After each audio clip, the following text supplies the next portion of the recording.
आपके नबी ने इरशाद फरमाया, हर शख्स के 3 दोस्त होते हैं।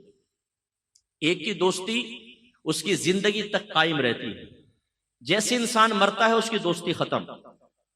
दूसरा दोस्त कब्र तक साथ होता है, लेकिन जैसे इंसान को कब्र में रखा जाता है उसकी भी दोस्ती खत्म। और तीसरा दोस्त हमेशा हमेशा उसके साथ रहेगा।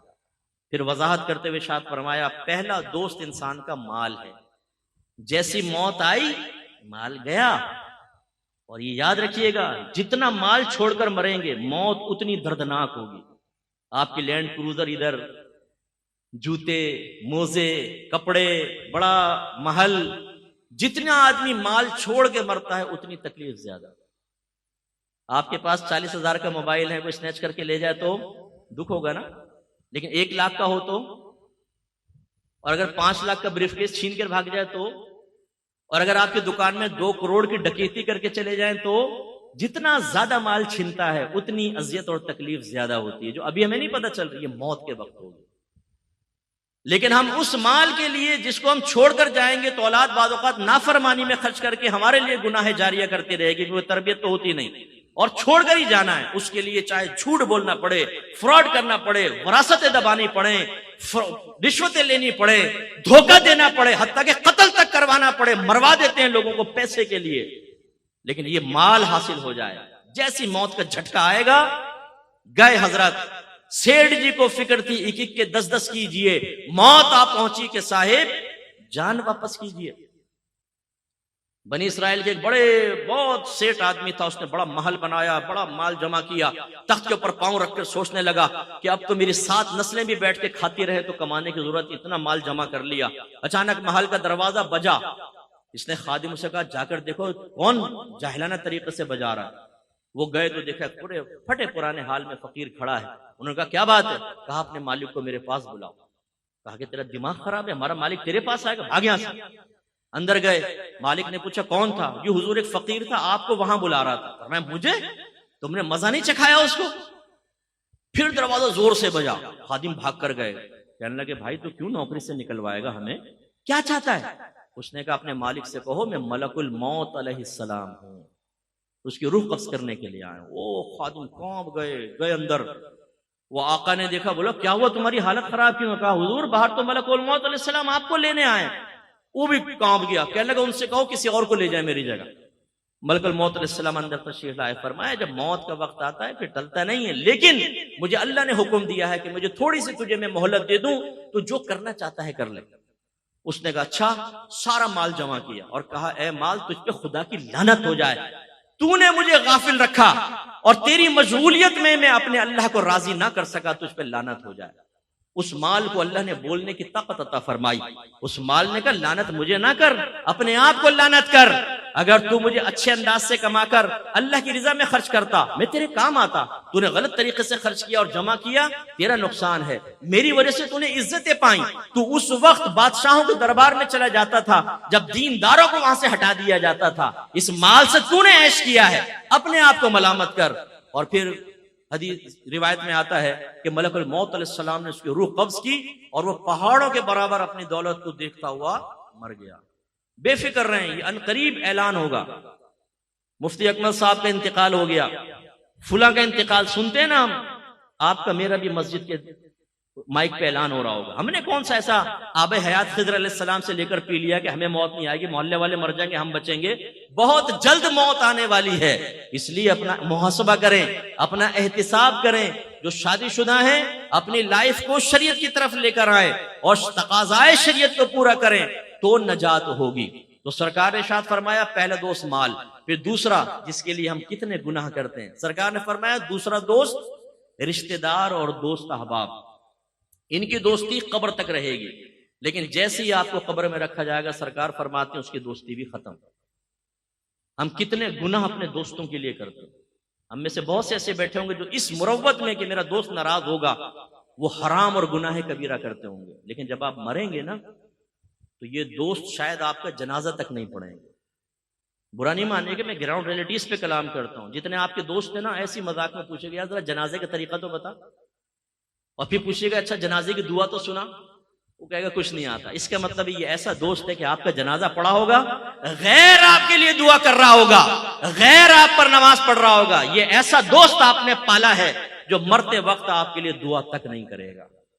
और कितने मैंने देखे हैं जनाजे में आते ही नहीं है, आए तो पीछे से कल्टी हो जाते हैं, दफन तक भी नहीं ठहरते, या चलो मुरव्वत में पहुंच गए तो उसके बाद खत्म। अपने तमाम दोस्तों का भी जहन में लेकर आए, कौन कौन आपके मरने के बाद आपकी कब्र पर आएगा। हर हफ्ते, चलो महीने में एक बार, चलो साल में एक बार, नो कोई नहीं आता भाई। ये जितनी वैल्यू इस वक्त में पब्लिक के दरमियान हासिल होती है ना, 2 मिनट में मौत के बाद खत्म हो जाएगी और हमें कब्र में सब तनहा छोड़ के चले जाएंगे। और मेरे आका ने आखिरी बात बयान फरमाई, तीसरा दोस्त उसका अच्छा या बुरा अमल होता है, ये हमेशा साथ रहेगा। अब जो हमेशा साथ रहेगा उसके लिए हम जैसे कोई आदमी कहे तो कहते हैं जी मत कर नसीहत ना से, हा दिल मेरा घबराए है, उसको दुश्मन जानू हूं जो मुझको समझाए है। हमारे माशाल्लाह ये कौन बैठे हैं जी, आशिकाने रसूल को हमारा सलाम हो। और ये आशिकाने रसूल ऐसे हैं कि इनको खिलाएं इश्क ऊपर जाता है, इनको कहें झूमो इश्क ऊपर जाता है, लाइटें लगाओ इश्क ऊपर जाता है, खाने खिलाओ दूध पिलाओ इश्क वो पहुंचता है 7वें आसमान पर। और अगर कहो कि अल्लाह के नबी का हुक्म मानो तो 2 मिनट में चेहरे के जाविये बिगड़ जाते हैं।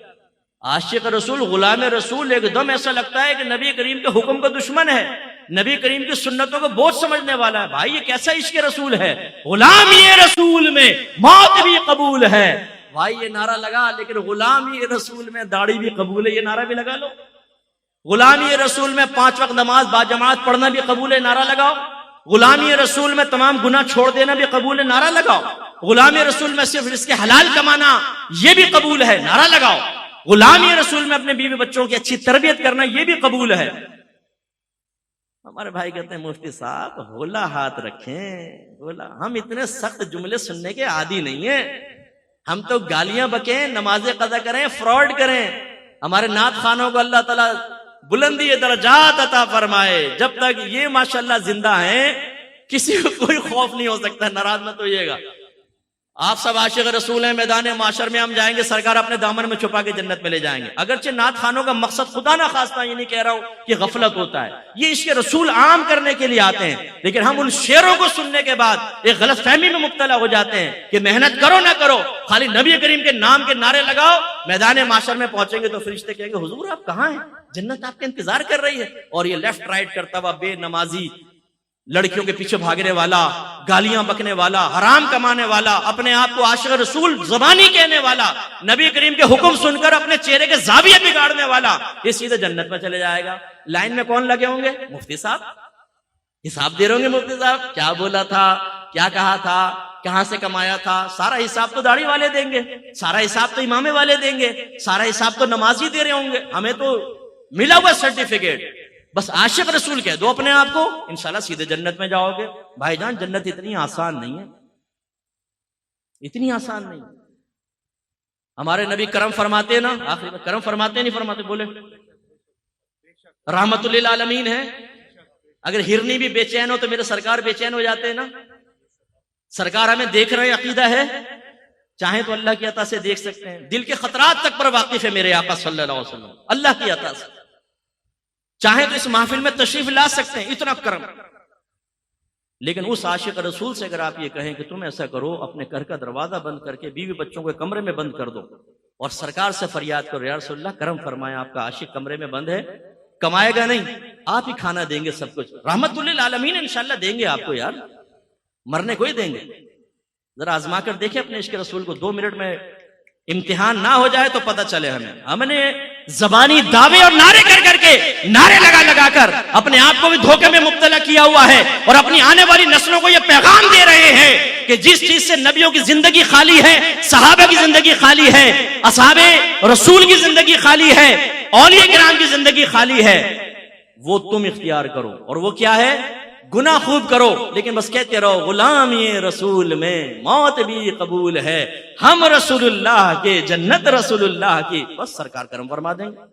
भाई सरकार जरूर करम फरमाएंगे, मेरे आका की रहमत बहुत बड़ी है, लेकिन पूरे कुरान के अहकाम एक तरफ रख दें, हदीस के अहकाम एक तरफ रखें और सिर्फ खाना खामा बस सरकार से उसने जन कायम करके आखिरत की तैयारी ना करें, ये किसने सिखाया?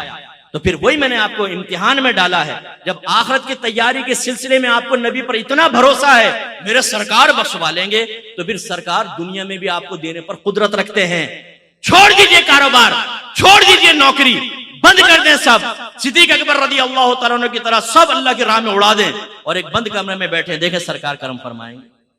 आजमाएं जरा। नहीं मुफ्ती साहब, हमारा दिमाग काम करता है, ऐसा कैसे हो सकता है? भाई ठीक है, मोहब्बत अपनी जगह, दुनिया के लिए काम तो करना पड़ता है। बस भाई हाथ जोड़ के ये करता हूं, अर्ज करता हूं, आखिरत के लिए भी कुछ करना पड़ता है। वाखिरु दावाना अल्हम्दुलिल्लाहि रब्बिल आलमीन। कोई बात मेरी बुरी लगी हो, किसी को मैं नादानिस्त तौर पे हर्ट कर बैठा हूं, तो नाराज मत होइएगा।